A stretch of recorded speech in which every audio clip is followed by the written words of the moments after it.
Tonight, Jamaica recorded one COVID-19 related death and 53 new cases in the last 24 hours, bringing the total number of COVID-19 related deaths to 174 and the total number of confirmed cases to 8,374. PNP presidential candidate Mark Golding officially kicked off his campaign for presidency on Sunday, with several endorsements coming from senior party members of the party and a number of prominent business operators. This team is a team that understands the importance of a united party going forward, because we have drawn people together already onto the team. The family members of 35-year-old Janelle Bailey, who has been reported missing since September 24, are seeking the public's assistance in finding her. I just want to see her return back home. That's all. Anyone out there who know her about, please, just send her home to us, please. And investigators from the Jamaica Constabulary Force JCF Criminal Investigation Branch have identified the headless bodies of two men who were recently found in the community of Whitehall Avenue in St. Andrew.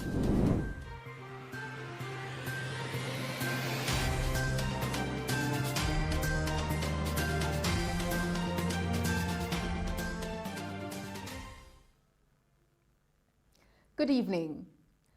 Jamaica recorded one COVID-19 related death and 53 new cases in the last 24 hours, bringing the total number of COVID-19 related deaths to 174 and the total number of confirmed cases to 8,374.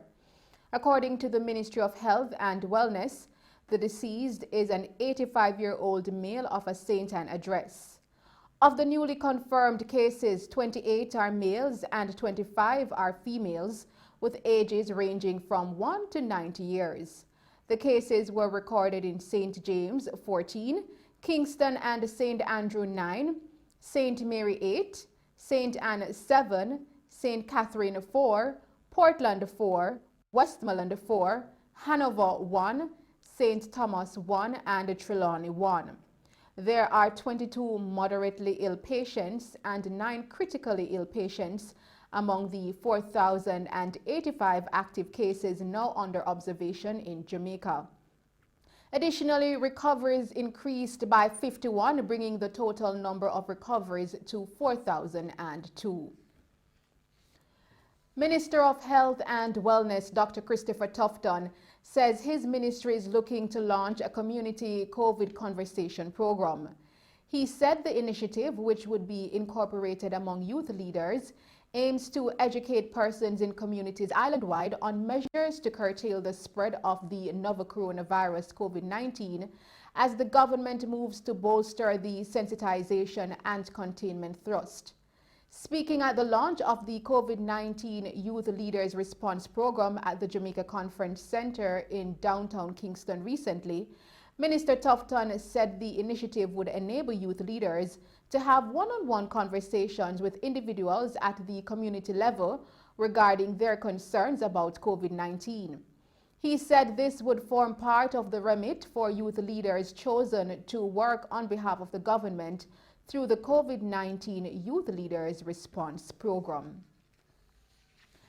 In other news, People's National Party PNP presidential candidate Mark Golding officially kicked off his campaign for presidency on Sunday, with several endorsements coming from senior party members and a number of prominent business operators.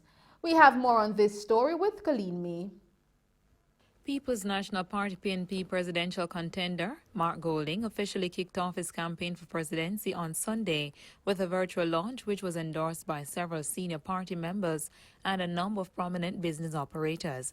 The campaign was launched under the theme Go with Golding and included representations from his business colleagues such as Garfield Sinclair, Chris Derrin, and Joseph Matalon. Mr. Golding in his remarks emphasized the importance of unity as a way forward for his campaign and the party. Everywhere I go, the comrades want unity. So I have tried to build unity into my campaign from day one. That is why I'm very proud that I have so many persons supporting me now who were not on the same team as me then. I have many people, of course, who were with me last time supporting the Rise campaign, but this is not Rise times 2. This is not the second version of Rise. This is a new campaign about a new PNP, which is about one family moving together with a common purpose. This team is a team that understands the importance of a united party going forward, because we have drawn people together already onto the team. I believe we have to commit ourselves as a party, deliberately, all of us, to the notion of respect for each other, to the notion of love for each other as comrades, and to the idea of discipline in the party around how we communicate, especially in social media and with the public, because for too long, comrades, we have had situations in which things that we say damage our own party. And we have to put an end to that, comrades, once and for all. So the word is love. But you know, you have different types of love, including tough love.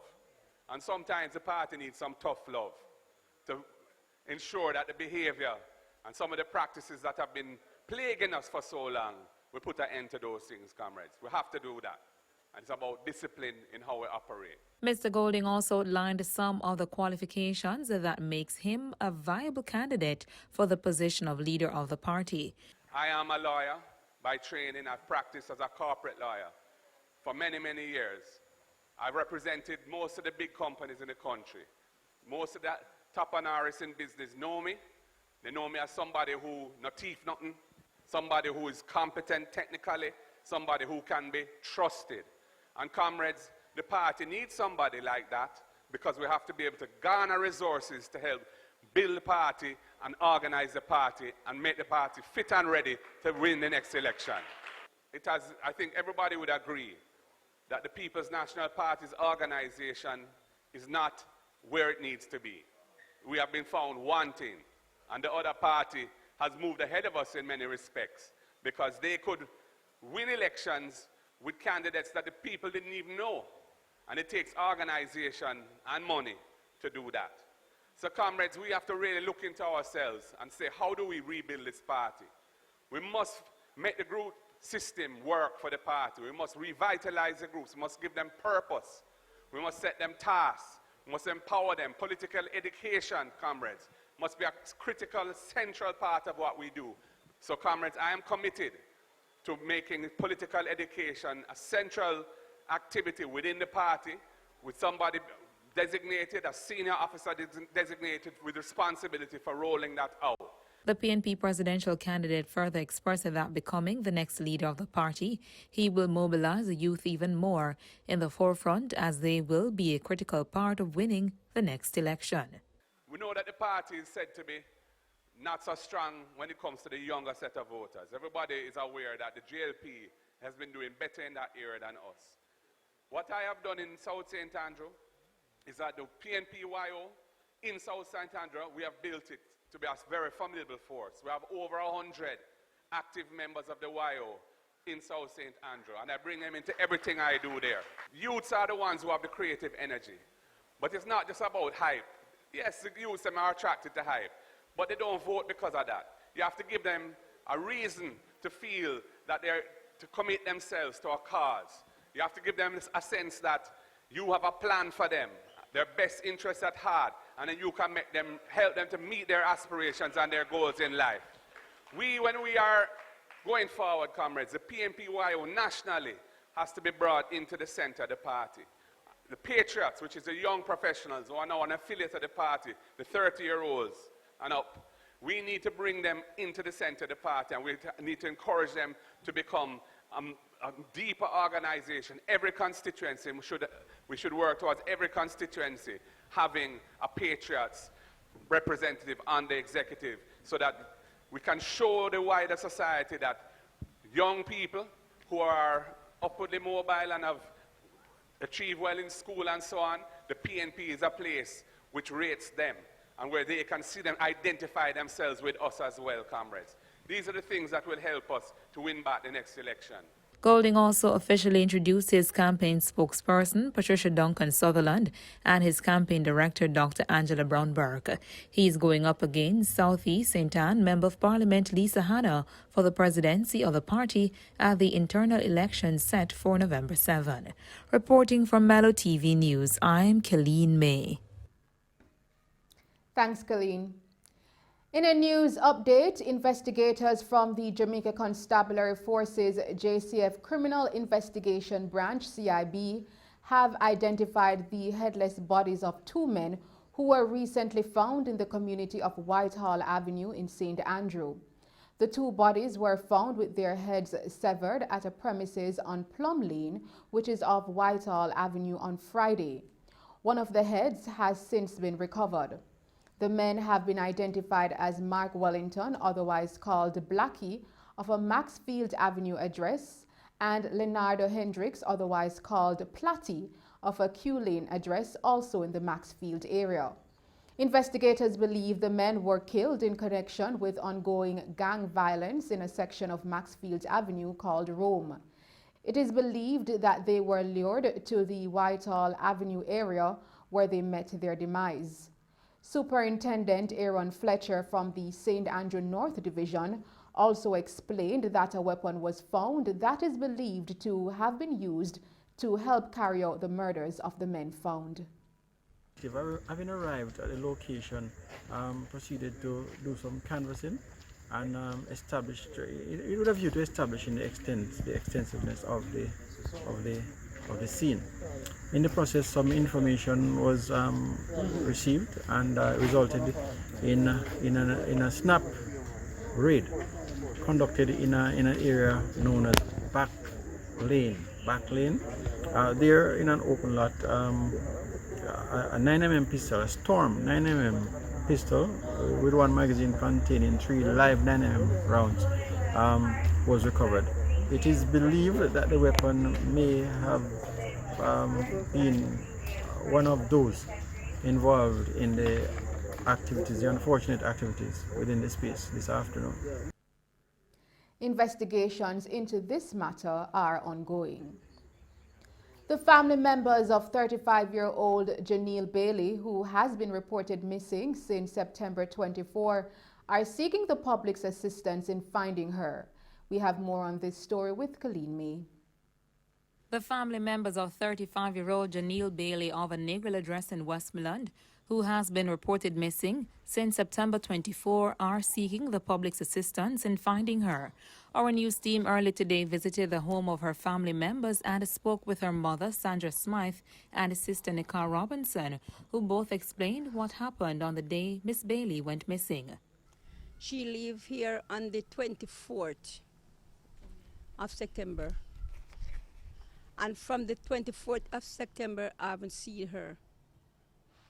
I don't know her whereabouts, I don't know where she is, but she's gone missing. And I haven't seen her from that time until now. And just hopefully, I'm praying each and every day, just of her returning back to me as a mother. Just wish to see her come home. That's the only thing I'm waiting for. Just asking, anyone know her whereabouts or having her? Please, I'm asking you, just let she come home because I'm waiting on her. She went to the shop, and from that, I don't see her return back home. I went to the police station.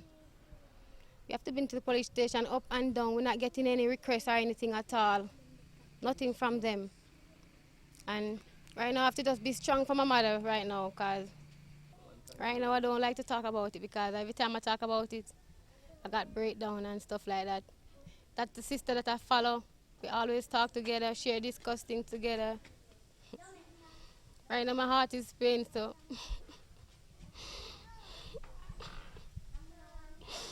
I just want to see her return back home. That's all. Anyone out there who know her whereabouts, please, send her home to us, please. Another of Miss Bailey's sister, Janice Blackwood, further explained all the development into the story of her missing sister as she pleaded with the public to give any information they might have to the police or family that could lead to Miss Bailey's safe return. She last seen with a fisherman went on a boat out on the sea. The fisherman returned back without her. And from there she's nowhere to be seen. Yes, I went to Nigel police station 2 times and didn't get a response. So I went to Sablamar police station and they take a report from me also and didn't respond. So I come back to Nigel station when they finally assist me.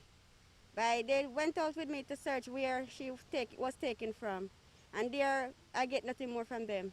About 2 weeks after, I got a phone call from someone saying he was the driver who took my sister to Kingston at Mountain View in Backbush. He gave us a number and a name for the person who have my sister to take to the police. So, which I did call the police in the night and gave him the information. So I went to the station in the morning and no one tried to make no attempt to do no calling or no search. So I went to Sablamar police station. When I meet a different detective guy who took the number from me and said he was gonna trace the number or something. From there I still hear nothing more about my sister. In speaking with our news team, Miss Bailey's boyfriend, Richard Brown, explained that it's hard not having her home. If she out there somewhere and then can't see me, just make she come home. Please, me I beg you.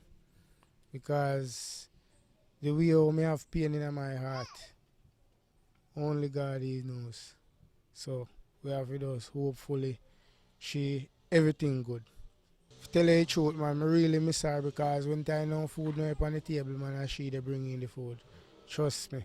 Nice girl. And me had the hard drive, you know, and I miss my software so much. And God know, me like she can come back home pretty soon.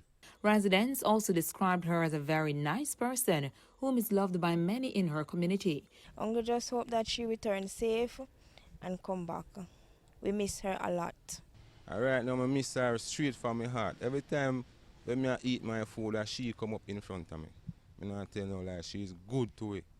Friend of mine, when we play all bingo, all around a Sanja, around the road, around a gold gun, I not tell no lie, she's so vibes and any spot in there right now, I like to see him. The Negril police also reported that a man was detained and questioned. However, without sufficient evidence, he had to be released.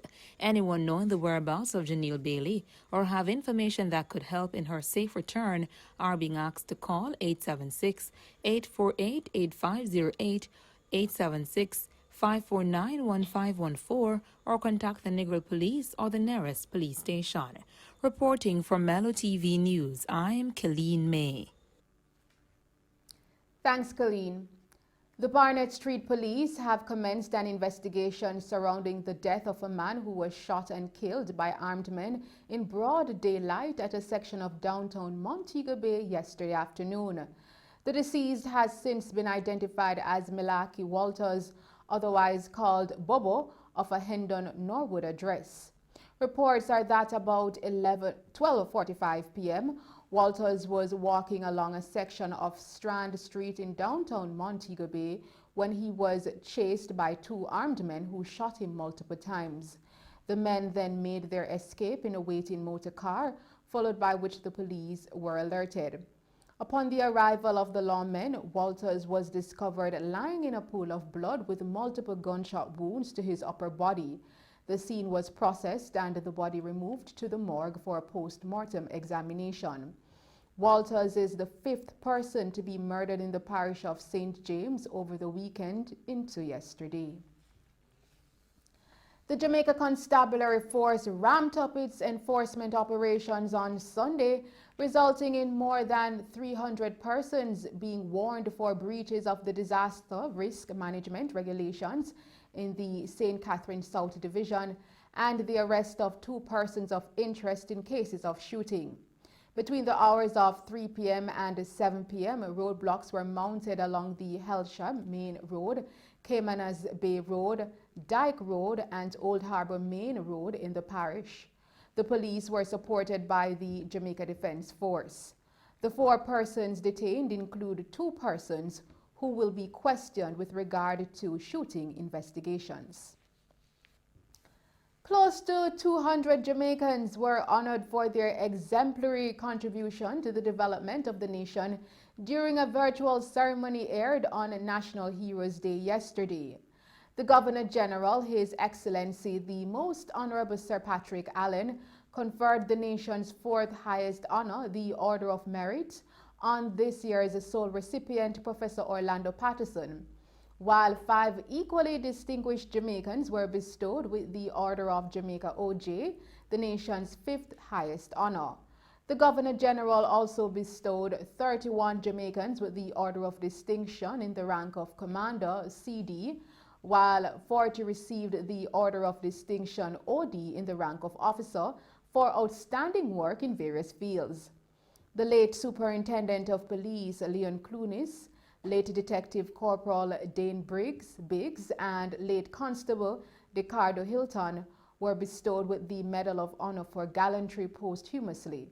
Several members of the uniformed groups, including the Jamaica Defense Force, JDF, the Jamaica Constabulary Force, JCF, the Department of Correctional Services, DCS, and the Jamaica Fire Brigade, JFB, received the Medal of Honor for meritorious service. Minister of Culture, Gender, Entertainment and Sport, Olivia Grange, says the birthplace of late former Prime Minister, the Most Honorable Hugh Lawson Shearer in Martha Brae Trelawney, is to be declared a heritage site. Additionally, she said the family house in the community in which he grew up is to be restored. The minister was speaking during the National Heritage Week Thanksgiving Church service at the William Knibb Memorial Baptist Church in Falmouth, Trelawney on Sunday. Minister Grange also announced that a life-size statue of decorated Jamaican Olympian Usain Bolt will be erected in the historic town of Falmouth in December this year.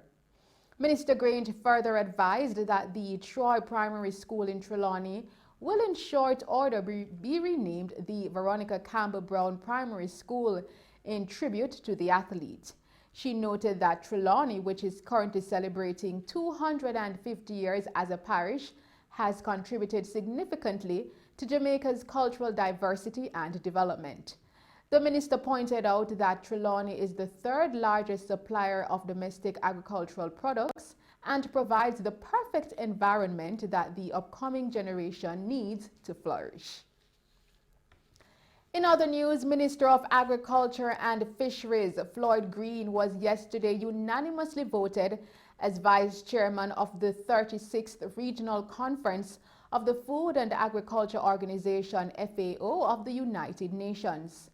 Minister Green, in representing Jamaica, spoke on day 1 of the regional conference and urged the FAO to utilize its capacity in resources mobilization to help small island developing states with the challenges they face. He added that it is critical that the FAO plays a leading role in helping citizens across the region to transform our food system through establishing appropriate storage and distribution mechanism, which includes cold chain systems to ensure that there is food security and a resilient supply chain across the islands of the regions. The conference is being hosted by Nicaragua and brings together various agriculture ministers to combat the challenge related to food and agriculture while strengthening regional ties with member states.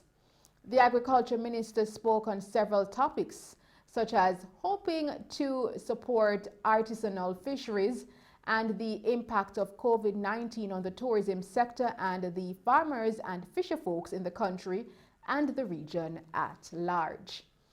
And those were the stories making news. I am Tamar McHale. We'll now take a break and then join Christopher Scott with sports.